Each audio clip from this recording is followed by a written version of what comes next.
Hi, I'm Melanie Only. I am from My Charming Ceramics, and this is my wonderful husband, Mark Only. Hi everybody, how are you doing today? Welcome to the first ever episode. We're excited. We have a kiln opening we're going to share with you guys. And before we do this, we're going to explain a few things that we do. Probably about half of our own homemade glazes from recipes that we've tested out over the last couple of years, and some commercial glazes. So hopefully this kiln opening, you just never know what you're going to get. It's like a box of chocolates, you know. And we have Fred back here, who is this is our kiln god. So he watches the kilns, all right, well, while it's firing, and hopefully everything comes out good. So we haven't opened this yet, so we're kind of excited, and hopefully Fred will be on top of this for us. If not, I'm going to be very disappointed in Fred. Okay. So we're going to go ahead and open this, and let's see what we got.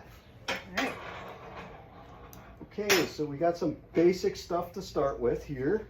So if any of you have ever bought in any of our soap dispensers, you know, we have a couple of them. This is a homemade recipe that's a spearmint. It's actually a glaze recipe out of a book, and we'll leave the link to the book down in there. Glazes. Cone 6 glazes. So these will get tops put on them, and then they'll get sold. So let's keep going. This is Raw Sienna. Okay, so we got beautiful. This is Raw Sienna. You can see the colors in that. Now what we did though, we decided to try our Licorice glaze, which is basically a glossy black, and we decided to, you can bring one of those back up, do 50-50 with Raw Sienna and Licorice, and we also did it with the 75%, so we have a little bit different variations. So these are some testers. Yes. Get them closer. You can kind of see that. So that's a possible new color we'll be able to use here. It's good to take out a base glaze and then try and mix other glazes that you already have in different colorants. And this is a 25% licorice and a 25% raw sienna. So we can use all three of these if we want. This is our Chun Glaze. We got this from Bond Smith from Canada, Nova Scotia, Westcote Bell Pottery. And we love this glaze. It's a nice chun. Beautiful glaze. Here's one with some of that on there. Yes. And this is the Val's Cushings with almanite. And that kind of has a little bit of white. Yep. And a flex in the middle. Got it. This is also an experiment of a glaze. It's Variegated Slate Blue with our purple, and we used a commercial glaze which is blue hydrangea, and I think the speckles turned out really nice. Okay, do some sanding on that. Yep. Do some grinding. Alright, these two are Variegated Slate Blue with our Alabama Rain, and also glossy blue underneath. And as you can see, the breaking, the color of the glossy blue is our recipe. I think it turned out really nice. Yep. Beautiful. Here's this one. Beautiful colors, all homemade glazes from our recipes. It's like a stormy. Looks like a frothy beer. I like it. There you go. All right, talking about the Alabama, we use here the alabaster from Mako, and then I use light Sipa from Amico with snow, and our flux on top is our Alabama Rain. So I think those colors turned out wonderful. Definitely something I'm going to test more and see how it turns out. This one might keep that one. Yeah, this one's absolutely beautiful. And here's another version of the Alabama, so you can see how Alabama Rain looks a little bit more. It works great on texture. There is some pinholing. We'll have to refire that, but it's good texture. I put snow on top. And it has really nice variations of color. A little bit of pink. Yep. Here's another Alabama. Yeah, this is a nicer version too. Yep. Just a little planter. Okay. Here we'll take some shelves out.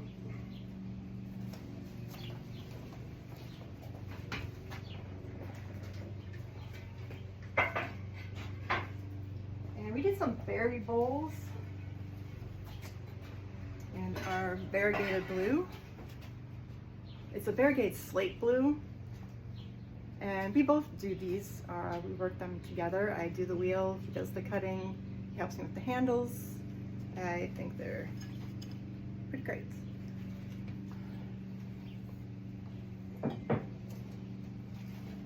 This is our Alabama again. It's not a white, it just kind of has nice variations for texture. I enjoy this glaze. Oh, here you go, the debut. New I'm trying out is the toothbrush holder. So these I do on the wheel, and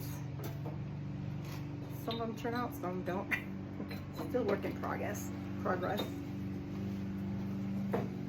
Moving along here, here's another berry bowl. They're variegated slate blue. Yeah, I like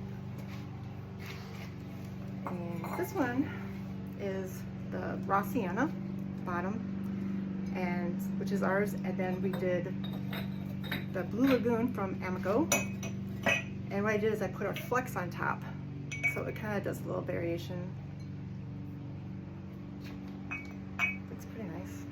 Just a couple of cups here with the Alabama Rain glaze.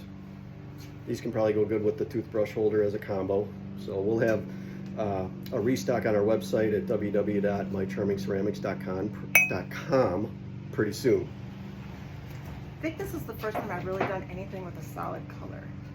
Usually I have everything with layering.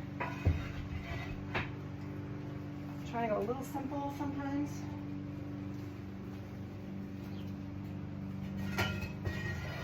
These are soap dispensers again, with bell cushings with almanite. The almanite didn't show up that much. I did expect to get broken up a little bit more as you keep mixing. If they do break down. These are cool. Oh wow. Oh yeah. Check these out. Oh yeah. Fred, you're being good to us.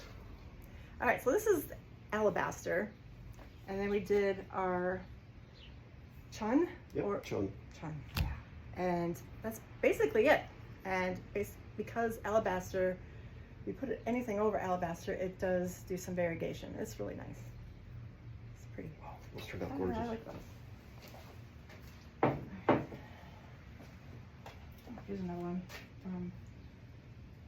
What's that? Oh, that's from the previous one. So that's the variegated slate blue with the Alabama. Okay. And here's the same thing with the Blue Lagoon over our Raw Sienna. Love it. This is Alabama Rain along with Arctic Blue and Indigo Float from Amico. And I did our flux, blobbed it on in dots, and that kind of made it run a little bit. It kind of makes some nice colors. I also have done Amico and Mako fluxes in the past. This one turned out nice. Wow. Okay, so this one I might have to keep because I don't know if it's like a massive coffee mug or it could actually be a beautiful beer stein. So look at the colors in that. That is our variegated slate blue. What else is on here, hon? Okay, so that one, I got a picture of it, is our flux over tourmaline and light sepia and variegated slate blue. So the tourmaline and light sepia is from Amico. I always take pictures and then I write everything on the back. I use my phone and I got this Kodak photo maker and I can print these out. I can do the before and afters and then put them in a notebook or an album. That's hopefully what I'm doing so I don't forget nothing.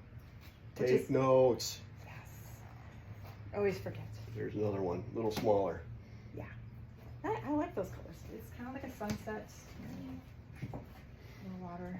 There's another of the other ones I showed you with the indigo and Alabama. These. Oh, and that's the purple. Yeah, these are a matching set. That's beautiful. And that's also our flex. So it does a different variation. I'll show you the variations that I have done in the past, which is,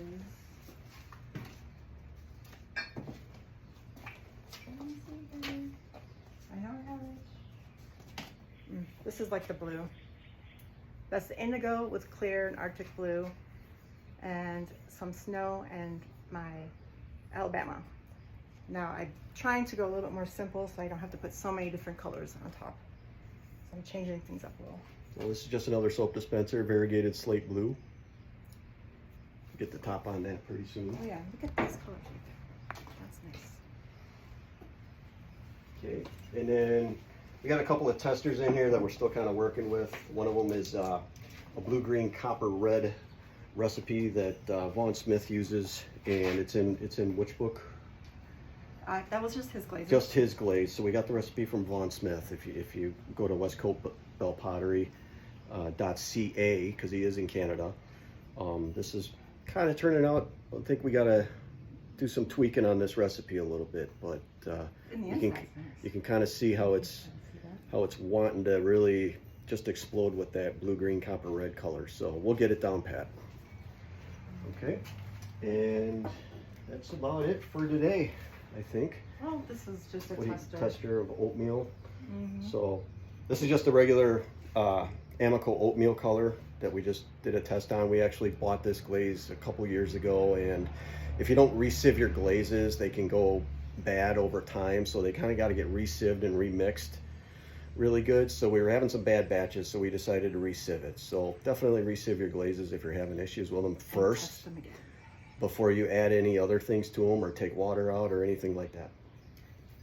This is another tester. This is also from Vaughn Smith. This is also from Cone 6 Glazes book, which actually is field mouse brown, but then we're trying to do the field mouse gray. Also, it's kind of needs some tweaking, but that's pretty much the last of it in our kiln. Wow, almost everything turned out pretty good. Yeah. So, Fred was good to us today. Thanks, Fred. We appreciate you. Good job. All right, so stay in touch. Go ahead and subscribe to the channel. We're just starting out, and we want to welcome you to this journey. It's going to be a learning experience for all of us. You know, we're learning along the way. Melanie started in ceramics 4 or 5 years ago. I just started getting involved in it with her. I'm the apprentice, so I've been apprenticing now for, I'd say, about 1.5 years, maybe 2 years. Working on the glazes, working on hand building and all that. She has the talent for wheel throwing. I'm still learning that, so it's going to take me some time, but I'll get there. So just have some patience, and I'll eventually make some wheel throwing videos along with her. So stay tuned for more. We appreciate you. Click that like button and subscribe and share it with all your friends, okay? Have a great day, guys. All right, thank you.